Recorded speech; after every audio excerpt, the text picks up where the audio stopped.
the shooting range.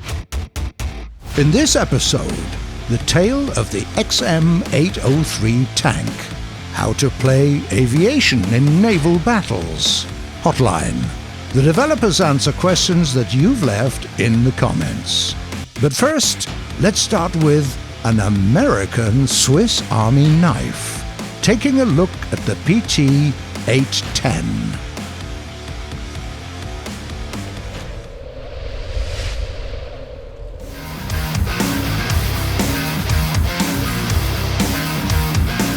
Okay, my dear American engineers, we need to make a good torpedo boat. And what makes a good torpedo boat? That's right, the armament. First of all, torpedoes. Duh. The more the merrier. We'll take 4 of those 553mm Mk16s, thank you. What's next? Right, the main battery. Let's not get crazy here and just take 2 40mm Bofors. They will do great against both the naval and the air targets.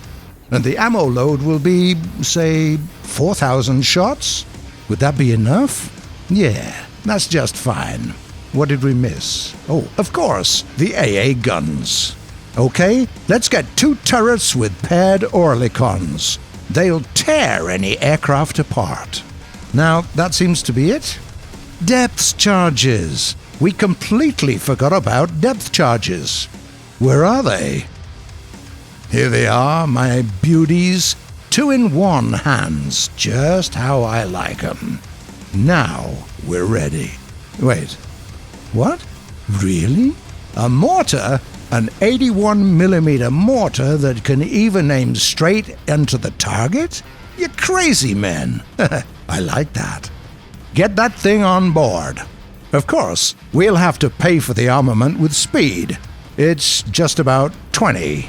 Wait, it's 76 kph in RB mode and more than 100 in AB. What's going on? Before you start screaming about how this is OP in the comments, hear us out. You'll see in the very first fight that it's not.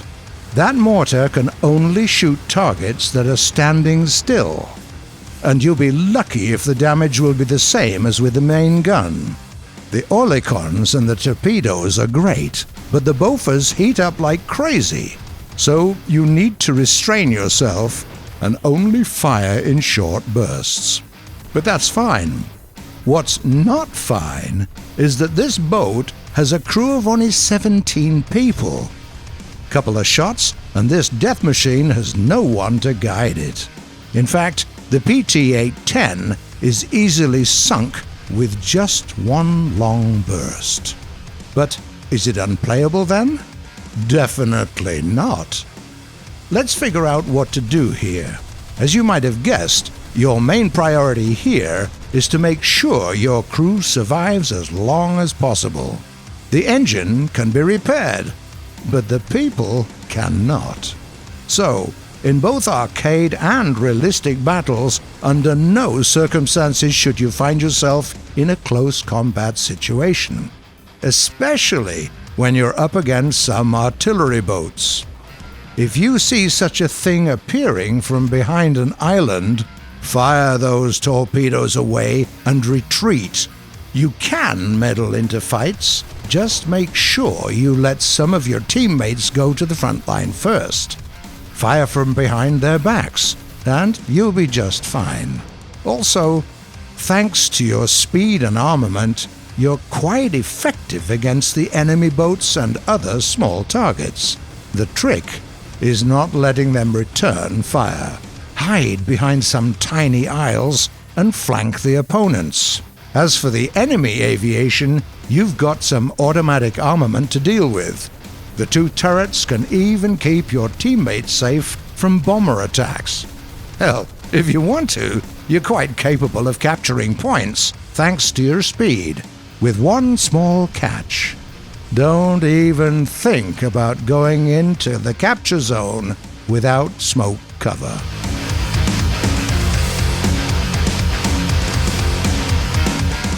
And now, let's go to the USA and remember the tale of the XM-803 tank.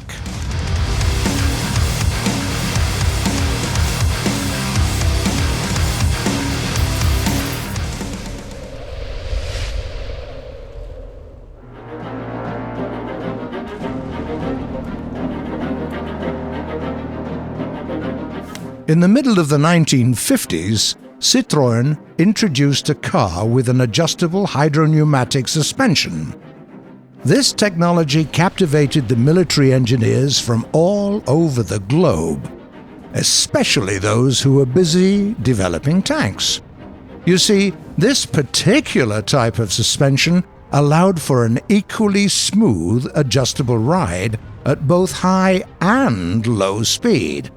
An incredibly ludicrous feature for a tank to have. On top of that, the Western tank industry was long overdue with its answer to the USSR's next-gen machinery. The NATO tanks, well, didn't look all that high and mighty. Yes, they could wrestle the T-54-55, sure, but everyone involved knew that the upcoming Soviet tanks would be even stronger and more resilient. Smooth adjustable movement while firing, combined armor and new armaments, that was exactly what could provide the much-needed oomph to make the Soviet tanks bite the dust. Yes, it would be very costly in terms of both money and labor. Yes, the engineers would need to build the whole concept from scratch. So what? No task is too hard for the USA tank designers. However, at the beginning of the development, the whole project was riddled with problems. The engineers just couldn't fit this monstrosity onto a chassis without actually making the tank bigger and, consequently, much easier to hit. There was no other choice but to ask Germany for assistance. By the early 1960s, German engineers had become significantly better at the underappreciated art of fitting things together. Besides, they were just planning to modernize their Leopard. And so it began. The USA and Germany worked hand in hand for a whole 10 years, combining their most advanced technologies to finally create something truly magnificent. The MBT-70. Aside from the new suspension, this tank accommodated many original technical know-hows, at least for its time. What were those, you ask? Well, for starters, the crew was moved straight into the turret. The hull just didn't have enough room for crew members to fit in. Even the driver had to relocate there into his own rotating capsule. But most importantly, the MBT-70 had a very peculiar 60s novelty. The 152mm gun launcher, the M81. A cannon and an ATGM launcher in one bottle. This was a direct answer to the new Soviet cannon on the T-62. The MBT-70 also had a remotely controlled AA gun that could retract into a special container.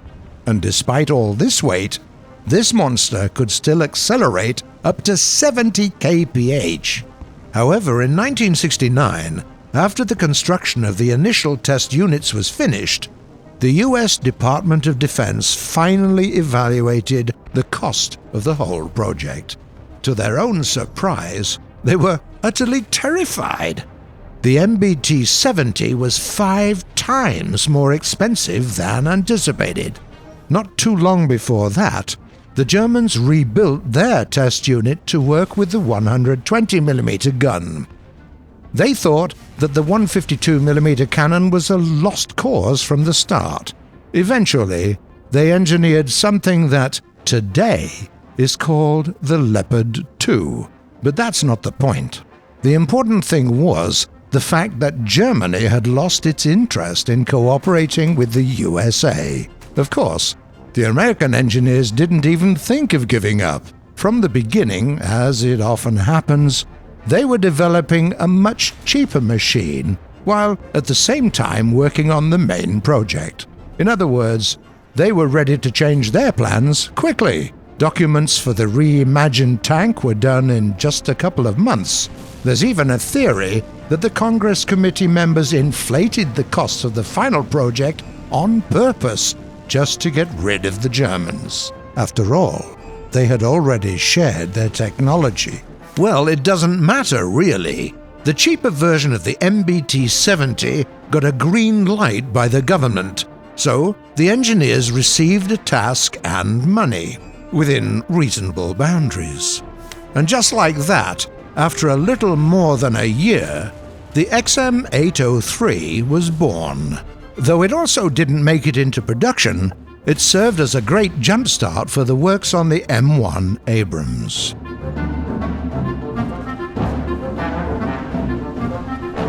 And now, let's talk about planes trying to sink some ships.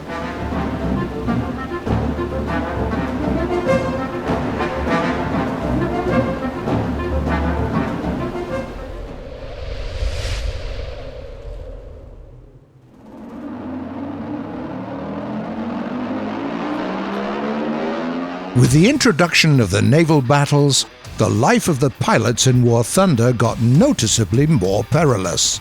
Well, duh, you're flying around, taking in the scenery, minding your business, then suddenly the tracers pierce the air around you. What would an ace pilot do in this situation? That's right, he'd evade the enemy fire while waiting for a chance to retaliate. There's just one little complication.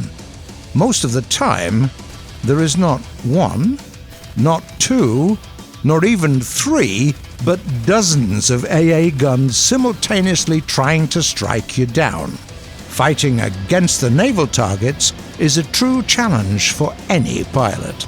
So today, we'll try to sort out how to do it properly, like an ace. Currently, there are two ways for any participant of the closed beta testing to jump straight into the air, but both of them require you to earn 3,600 respawn points. It's roughly a couple of sunk boats or one captured point. Want to have some extra challenge and risk?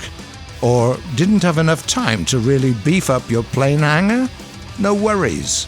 In this case, random respawn is your best bet. Just earn enough points and you'll be able to hop onto a random fighter or a bomber.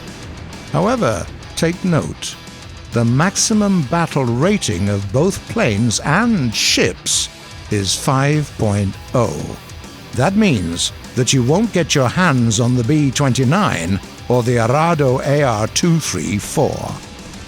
In case you don't really like to live dangerously or have a beautiful collection of planes, you can pick your favorite machine, outfit it with the best crew possible, and presto! No random chance involved. Still need those points though. Now, let's talk about the planes themselves. Only the fighters and the bombers are available for the air-sea skirmishes. It's not much, but there's a huge variation between the machines in each class. Small torpedo bombers like the TBF Avenger and the legendary Junkers U-87 Dine bombers are mixed in with the giants like the B-34 and the FW-200. That means that you'll need to master as many vehicles as possible. The torpedo bombers are the easiest among all of them. Climb to your preferred altitude, lower your speed, detach the torpedoes, and get out of combat. In realistic battles, pilots go to the airfield afterwards. However, in arcade battles, you only need to wait a minute. After that, you can engage the enemy again. Oh, and don't forget about those forward-facing armaments. See a lone torpedo boat anywhere? Sink it without any second thoughts. The dive bombers, the fighters, and the heavy interceptors are a whole nother bunch. Powerful and immensely heavy bombs force the pilot to engage the enemy as closely as possible. After the attack, successful or not, you also need to exit the dive, preferably without crashing. However, don't panic. It's not that difficult. You'll just need a foolproof game plan. Immediately after respawning, seek any isolated enemy. Did you find it? Splendid! The rest is a matter of technique. Climb to an altitude of between 1,200 and 1,500 meters, and while evading the AA guns, rush straight to your target. Drop your gifts and climb right back, maneuvering constantly. After your prey has fallen, you can blow off any excess steam by hunting a couple of torpedo boats or stray enemy aircraft. The medium and heavy bombers are played in a similar fashion. Climb between 1,600 and 2,000 meters, pick your target, and keep on the same course. Aim, with movement anticipation of course, and drop multiple bombs on your target.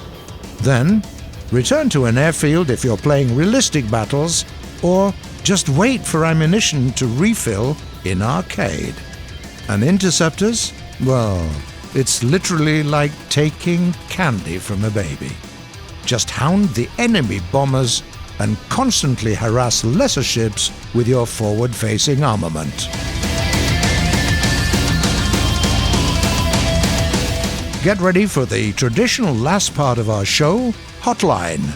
Developers answering questions from the comments.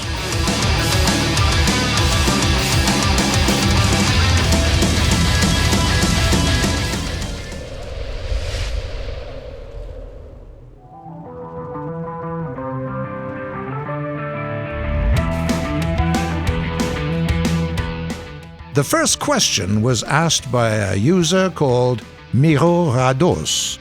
Show some gameplay of legendary IS-7. Hi mate, you can be sure we will get inside this tank in one of the nearest episodes and show you everything you need to know about it. Ryan Smith asks, Hey Gaijin, hope you're having a good day. Is it alright to ask the shooting range video to feature the M24 Chaffee? It's absolutely alright, mate. We'll see what we can say about this machine. Then, there is a question from a user called Shark Killer. Will you add girls and panzer decals? Probably not. At least, not until we probably get to that BT-42 that y'all are gagging for. But you can do it yourself with the help of our great site, live.warthunder.com. Another question today is sent by Adam Swincheski. I don't know if you guys know about this. There's a glitch where if you pull up the chat before you are killed in a tank, you will not be able to skip the kill cam. This is very annoying. Bruce, make them fix it, please. Hi, mate. This sounds troubling indeed, and I, of course, will talk to the developers about this nasty situation. But the most influential approach here is to write a bug report to our support service on our site. And the last very serious message was sent by a player called Meron Bridge. Why do you have to complicate things with the IS-7? Just to take my money, Gaijin. Still love you, though. Now, where's the fun in that? Yeah, okay, there is some fun in that, but still, you don't love a good and complicated challenge? And thanks for the kind words, we love you too. Well, that's it for today, but feel free to write your questions in the comments below. We do read them all, and you might see some of them answered in the next episode. If you like what we're doing, don't forget to subscribe to our channel. See you on the shooting range.